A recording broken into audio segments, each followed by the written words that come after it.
Welcome back to Dry Hollow Homestead. It's Danielle. I am about to go out and milk. What time is it? It's 9:20 here, so I thought I would take you with me and maybe we could have a little chat about my current milking situation, my cows, and what I do for feed.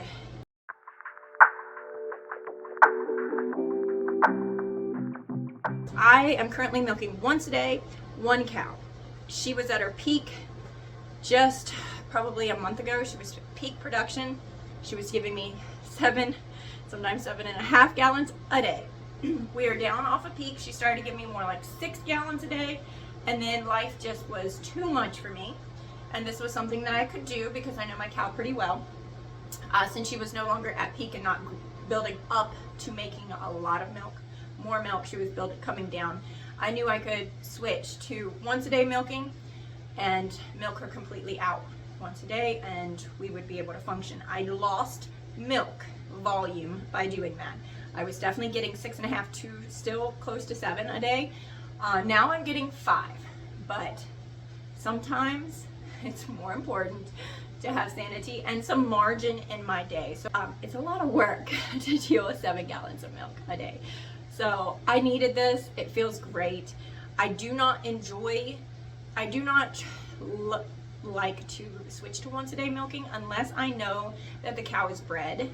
Meek is not bred. We have not even tried to AI her since she calved on Mother's Day. But her calf, Sadie, which is the only 2 milk cows that we have, Sadie and Meek. Sadie is bred, and I dried her up because she was giving me a gallon a day, and when you have another cow that you're milking who's giving you that much, 7 gallons, 1 gallon wasn't worth the effort to go out, wash her, milk her, get her in the stanchion. All that stuff wasn't worth the extra gallon. Not judging anybody that would be like, what, a gallon a day would be amazing. It is, but perspective on what I'm dealing with, right? So when I go out now, I'm taking 2 buckets. This is my 3-gallon bucket. This fits 3 pretty well. And then this is my milk tote, they call it, and this fits 2.5 if you get it all the way to the top. I like this one because of the lid and the I think they call this a bale handle, I think, so you can carry it a little bit easier. It's narrower at the top, so it's a lot easier to carry. For the longest time I had this bucket, which is, these are all stainless steel. This has no seams. This was an extremely expensive bucket, it seemed to me. I mean, it's still, money is money, right? We just recently got the lid for it, which is kind of cool because it also sits on the side whenever you're milking. So it kind of gives me, I wish I would have done that to begin with so that this would be a lot more secure. I would always stress out walking back and forth to the house with my milk because I didn't want, it's heavy, and I didn't want anything from my clothes to fall into the bucket, you know, that kind of stuff. But I will say, I love this one. This was quite expensive. There's no seams. It never retains any kind of smell. This is great. It does have seams. It's cheaper and easier to handle, but there is a seam here around the outside, which is not inside. There's no seam inside with your milk, but this will hold smells, and it's disgusting. Smells. I have had to bleach down in this little crack many times because milk, when it sits for a long time, it's disgusting, it's stinky. So if I had to recommend one or the other, that would be a really, really hard thing. Both of these came from There's a Kick. Yeah. It's a dangerous thing I do every day. These both came from Shenandoah Homestead Supply. I can link them down below and pay for them with my own money. This was a really hard buy at first because of the price, but I would say long term, this is going to be the best purchase. But this is so light. If you have kids that you're having milk with you, these totes, milk totes, are really nice. They're very light and easy to handle. I don't know, some people do, and you could, it's easier, more protected to milk into because there's a smaller hole at the top, so things can fall into this larger space more so than the smaller space.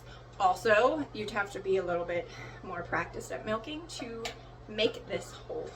So let's go. I always have a little bucket that I have hot soapy water in. I just, a dibble of Dawn. I put a dibble of Dawn in here. Dibble? Yeah, sure. And hot water. And I have, today I'm bringing out 5 rags because I have a feeling that she might be really dirty. So that's enough chit chat. Let's go. So I feel like one of the main questions I get quite often, and I still understand this completely because I still question myself all the time. I'm gonna turn the light on. Is what are you feeding your cows? I teeter back and forth about different things. Where we live, there is not a ton of options for feed that you can get relatively quickly and cheaply. So one of the things that we have almost continually fed is 14% stock feed, unmedicated. Tell me what that has in it. I'm not really sure, but we do that, and we do corn, cracked corn. I know some people definitely don't want any kind of corn, and they don't want any kind of grain. My cow needs to have that, or she will lose condition very fast. My cow, Meek, the one I'm milking, is going on 8 years old. She's looking, it's getting a lot harder to keep her condition, let's just say that. So this past calf was a large calf. It was an Angus breed. Pulled a lot of milk from her, and we actually took him to another farm to be grown out for us, because pretty early, in my opinion, because it was just so rough on her. But that could just be her stage in life. She's calling to me in the background. Also, my kids are playing with water pellet guns. So I have always used 14% stock feed. I have went back and forth about beet pulp. I'm currently not doing that, and we've almost always cut that in half with corn, cracked corn. That cracked corn makes for a really sweet cream, thick sweet cream. So you tit for tat. I've also done alfalfa pellets. Meek cannot just be on grass, so she can't just have alfalfa pellets and hay and grass and be flourishing. She needs grain. She has been raised on a dairy before she came to us, and she had grain very early. So her rumen is not developed enough to sustain her condition without grain support. And I've also been doing dairy pellets here the last couple weeks. And honestly, she's dropped her production, and I'm totally fine with that. But that could be because I changed over to half dairy, half of the stock feed. I just do 14%. That's actually what you grow like calves with, but because she's in milk, I feel like that extra bit of protein is a better thing. But I am not in the least bit qualified to tell you what to feed your cow. I'm always questioning whether I'm doing enough or feeding the right amounts. I do currently, because I'm only milking her once a day, I fill up a 5-gallon bucket. And real farmers and dairymen do not count this, they count pounds. So I don't know how many pounds that was. I think one time someone told me like 40 pounds of grain. I don't know, that sounds like a lot, but honestly, milk cows who need grain like my cow does eats a lot of grain. So let me get this, and I'll also do minerals. We did Redmond's minerals for the longest time, and I just ran out. So I'm finishing up my minerals from my local stock feed store, who does a blend that is good for the local area. So the nutritional deficiencies within our local land, and that's what I've been doing. I just give her like a teaspoon to a tablespoon a day in her feed. It's really important to give your animal minerals, because we are lacking in everyone's fields and stuff are pretty lacking in that. Okay, she's in the stanchion, headlock. Not that she really needed it. We went years without it. You see quite a bit of her ribs. Actually, it's more pronounced in the video on film than it is on camera than it is in real life. But we've had the vet out. We've had stool samples taken just to make sure she had good gut bacteria going. And yeah, we're pretty sure this is just her stage of life. It's not bad. It's really not. And yeah, it definitely looks worse on camera than it does in real life. She is full, and I'm gonna get her cleaned up and milk. So I usually brush her underneath here, and a lot of times that takes off most of the things that would be able to fall. And she is not very dirty, so that's a relief. I put my clean towels inside my clean bucket so nothing happens to them while I am getting the feed, or, you know, whatever. So I take a wet wash rag and wash her really good, her udder. Even if you don't see anything, I still just wash the udder really well. And then I use another rag, clean rag for her. There's tons of chickens around you. Actual teat. And get the tip, make sure, turn it to you and make sure that nothing is on the tip and wipe it. Use a different corner for each one. And squirt 3 squirts onto the ground from each, because that has the highest bacteria level, is what has been setting inside her teeth.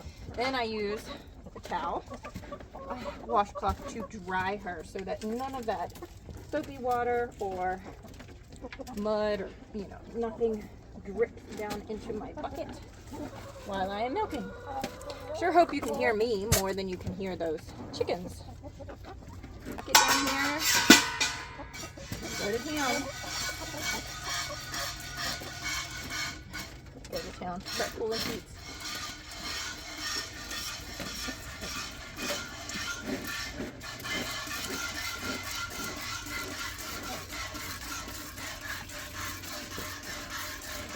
I would say it probably takes me around 20 minutes to milk her completely if I'm by myself. My husband's been helping me when he's home, which makes a huge difference. I'd love to hear what you're feeding your cow, your milk cows, when they're dry and also when they are in milk. And also the production that they're giving you, because I think that makes a big difference in the amount of grain or feed you're going to need to give your animal. It would be nice if I could control how much she gives me. I cannot. Her body's going to produce that, and if I'm not feeding her enough to sustain both her condition and the milk, she will just lose her condition. She will get really bad. So our friend that we bought her from, where she came from on a large dairy, said to be prepared that they normally get about 7 years out of their Jersey cows. And where she's come from, we're really praying and hoping that we get many more years than that, because it's a low stress environment. We also love them. We love her. She's not on concrete every day. We aren't pushing her production. When she first started getting milked there at the farm, the dairy, they do milking 3 times a day. So this is a much more relaxed life for her than it would be if she was still there. So we're hoping we're praying that means we get a lot of years out of her. But in the same sense, we are also trying to be prepared and want to make sure that we get another heifer out of her. So Sadie is due, I believe, in April with a mini Jersey. So I'm trying to kind of stagger my breeding of these two. That way I don't have both of them in milk at the same time at peak at the same time. So I'm trying to wait a couple more months before I breed Meek, which is definitely not the recommended thing. It's recommended that you breed them 3 months after they calf. She calved in May, but I have pushed that way out because, like I said, we're providing a low stress environment for her. But yeah, I would love to know what you're feeding your cow. Recommendations on her condition. We've changed her minerals several times just to make sure that we were covering everything. It doesn't seem to be that, but yeah. Your advice is greatly appreciated. First bucket is full. Go set this over to the side. Mostly that is just foam coming off. Set it over to the side and start milking my second bucket. Ugh. It's heavy. that bucket doesn't look heavy, but it is heavy. Okay, let's get our second bucket going here. There was something I wanted to tell you and now I forget, but it'll come to me, I'm sure.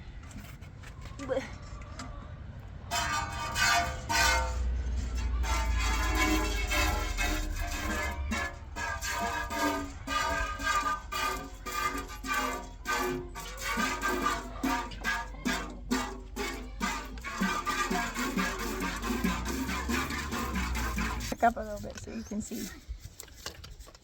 There. Can you see yourself? Back up, look. Back up a little bit. Now look up. Who is that? Who is that kiddo? Oh, there's so much trash around here I need to clean up.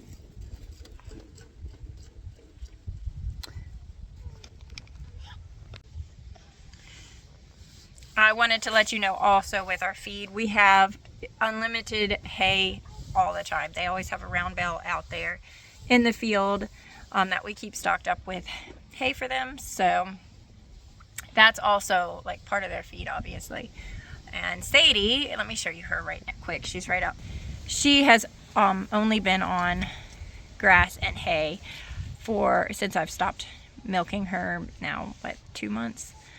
I don't know, probably a little more than that. Time is something, isn't it? And she looks fine, and she's actually expecting, but she's also going to have a mini, so it's not like it's pulling a ton of her nutrition, but she really does great on just grain, or not grain, grass, which hay is also grass. So, I know this is a mess, but I am done milking her. I need to get her put back before she gets upset with me. She's a wonderful cow, but sometimes her patience runs a little low. Can you say goodbye? No. Okay. You guys have a wonderful rest of your day. God bless you, and I speak Jesus over you. Bye.